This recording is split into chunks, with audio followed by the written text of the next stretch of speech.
Hello friends, welcome back to my channel Shalini Singh. तो आज हमारा एक इम्पॉर्टेंट टॉपिक है जो कि हम डिस्कस करने वाले हैं कि हमारे स्कूल में कोई दूसरा चैप्टर चल रहा है और कोचिंग में दूसरा चैप्टर चल रहा है। हम दोनों को मैनेज कैसे करें। स्कूल वाले दूसरी बुक से पढ़ाते हैं और कोचिंग वाले दूसरी बुक से पढ़ाते हैं। दोनों को मैनेज करके कैसे चलें, स्कूल का पढ़ें या कोचिंग का पढ़ें या दोनों का पढ़ें, कैसे पढ़ें। तो मैं आपको इस डाउट को क्लियर करने वाली हूँ और बहुत अच्छे से समझा के, अगर लास्ट में आपको सब कुछ समझ में आ जाए, सारे डाउट्स क्लियर हो जाए, तो इस वीडियो को लाइक ज़रूर कर देना, वरना आपकी मर्जी, आप वैसी भी नहीं करते हो। तो चलो आप लोग आगे डिस्कस करते हैं अपनी बात की तरफ, बिना टाइम वेस्ट किए हुए। तो सबसे पहले हम लोग बात कर लेते हैं कि अगर आप क्लास 10th में आ गए हो और आप कोचिंग ले रहे हो, देखो आप कोचिंग ले रहे हो तभी तो आप मेरी वीडियो देख रहे हो, वरना आप शायद देखते ही नहीं। तो आप कोचिंग ले रहे हो और हो सकता है कि कोचिंग में आपके दूसरी बुक खरीदवा रहे हो, क्योंकि स्कूल में एनसीईआरटी पढ़ाते हैं क्लास में, और जो टीचर होते हैं कोचिंग में वो एनसीईआरटी के साथ में ही या आरएस अग्रवाल लगवा रहे होंगे या आरडी शर्मा। मैंने आपको ऑलरेडी एक वीडियो डाल रखा है कि आरडी शर्मा ज़्यादा अच्छे या आरएस अग्रवाल।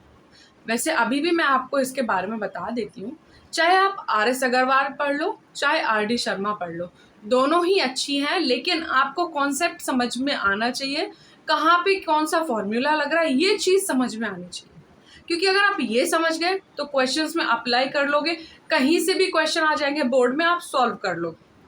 वहीं अगर आपको कॉन्सेप्ट समझ में नहीं आया, आपने सारे क्वेश्चंस बुक से रट लिए, तो बोर्ड्स में ऐसा होता है किसी एक बुक से पूरा पेपर नहीं बनता। तो आप कैसे भी सोच लो, आप टॉपर नहीं बनने वाले हो, ना ही आपके 98, 99, 100 मार्क्स के बीच में आने वाले हैं। क्योंकि अगर आपको उतने मार्क्स चाहिए तो कुछ स्मार्ट वर्क करना पड़ेगा। अब स्मार्ट वर्क में क्या वर्क होता है, देखो बुकों के पीछे मत भागो कि हम 3 लगाएंगे 4 लगाएंगे। आप कोचिंग जा रहे हो, जितनी कोचिंग वाले टीचर बोल रहे हैं उतनी बुक अच्छे से लगा डालो। लाइक वाइज मतलब जैसे आप गए हो तो वो या तो हो सकता है, काफ़ी कोचिंग्स ये होती है वो अपना मटेरियल प्रोवाइड करती हैं। उनने एक चैप्टर पढ़ाया, एक कॉन्सेप्ट या एक फॉर्मूला पढ़ाया, तो उसके साथ एक डीपीपी प्रोवाइड करेंगी, तो आप उसके क्वेश्चंस लगाओ। और अगर आपको लगता है कि ये सर का मतलब जो कंटेंट है वो नहीं है और भी मुझे करना चाहिए, तो आप आरएस अग्रवाल या आरडी शर्मा कोई भी एक बुक ले लो। वैसे मैंने आरएस अग्रवाल का कुछ क्वेश्चंस देख के वीडियो भी बनाना शुरू किया था, लेकिन फिर मुझे उसमें रिस्पॉन्ड अच्छा नहीं मिला, तो फिर मैंने उसको नहीं बनाया हुआ है। तो आरएस अग्रवाल के अगर कुछ क्वेश्चंस या आरडी शर्मा के अगर आपको कुछ डाउट भी होता है तो वो भी मैं क्लियर कर सकती हूँ, आप पूछ सकते हो मुझसे।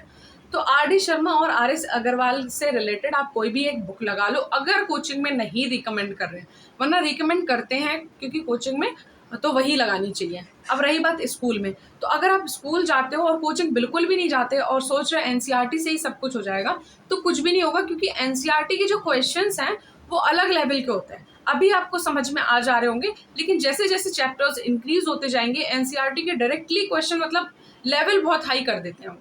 और जब वहीं अगर आप कोई साथ में एक बुक लेके पढ़ोगे तो उसमें मतलब क्वेश्चन का लेवल धीमे धीमे इंक्रीज होता है, तो आपका माइंड उन क्वेश्चंस को बहुत अच्छे से चीज़ें एक्यूमुलेट करके दिमाग में रख लेता है।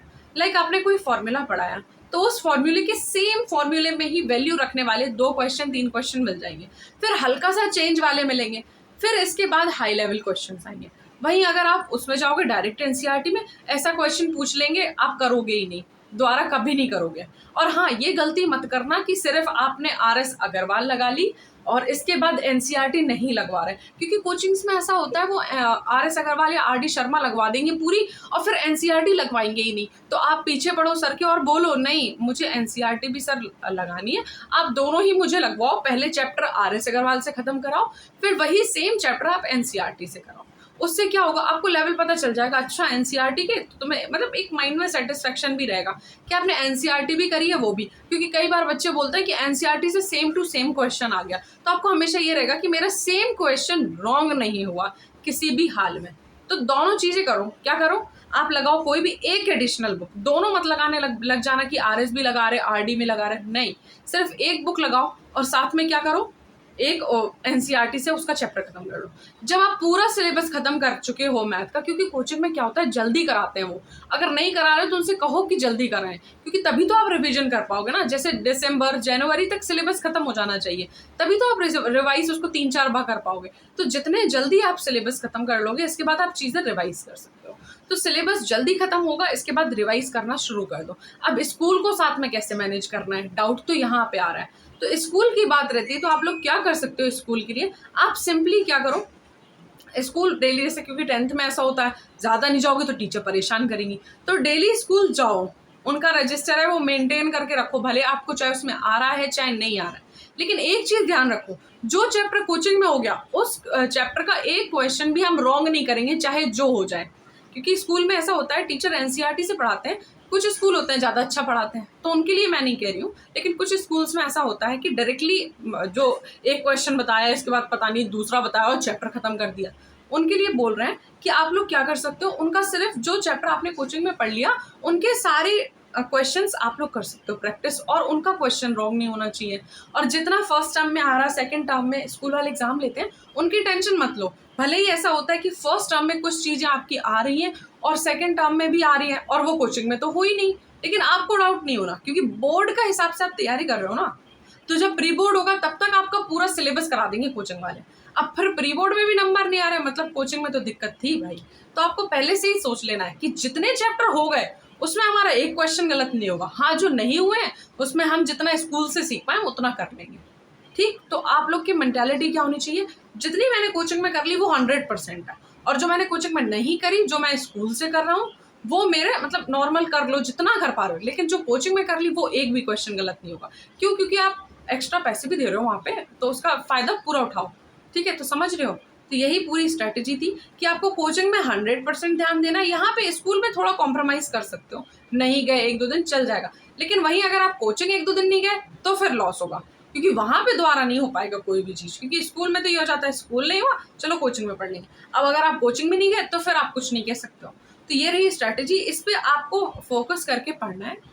देखो ध्यान से सुन लो, हो सकता है सर फर्स्ट टर्म में नहीं हुआ, आपका सिलेबस कोचिंग में भी नहीं हुआ हो, तो टेंशन मत लो। मेरे साथ भी ऐसे ही था कि मेरा सिलेबस वहाँ हो चुका था, सॉरी स्कूल का पूरा सर ने करा दिया था जितना आने वाला था, लेकिन कोचिंग में नहीं हुआ था। तो मेरे को ये था कि जितने चैप्टर हो गए थे मैं उनमें पूरा करूंगी, और बाकी जितना मैंने स्कूल से सीखा है उन क्वेश्चंस में मैं वैसा कर लूंगी।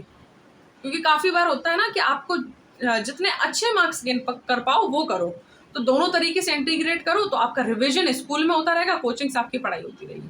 तो ये सबसे बेस्ट स्ट्रैटेजी थी जो मैंने अपने लिए फॉलो करी थी, और बाकी बच्चों को भी मैं बोलती हूँ कि यही फॉलो करो। तो आप लोग भी इसे फॉलो करके बताओ। और अगर आपको लग रहा है कि आपने एक चैप्टर स्कूल में पढ़ के सॉरी कोचिंग में पढ़ के देखा, फिर इसके बाद सेम वही स्कूल में करके देखा, तो आपको कोई फर्क लगता है तो मुझे ज़रूर बताना। और अगर आपको किसी भी क्वेश्चन में डाउट हो तो वो भी आप मुझसे पूछ सकते हो और कमेंट करके। और अगर वीडियो थोड़ी सी भी अच्छी लगी हो तो प्लीज़ जल्दी से लाइक, शेयर और सब्सक्राइब ज़रूर कर देना। Bye bye friends. वैसे ये स्ट्रेटजी कोई भी अपना सकता है, ज़रूरी नहीं क्लास 10th के बच्चे ही करें, 11th, 12th, 9th कोई भी बच्चे हो आप उसको ज़रूर अपना सकते हो। Bye bye.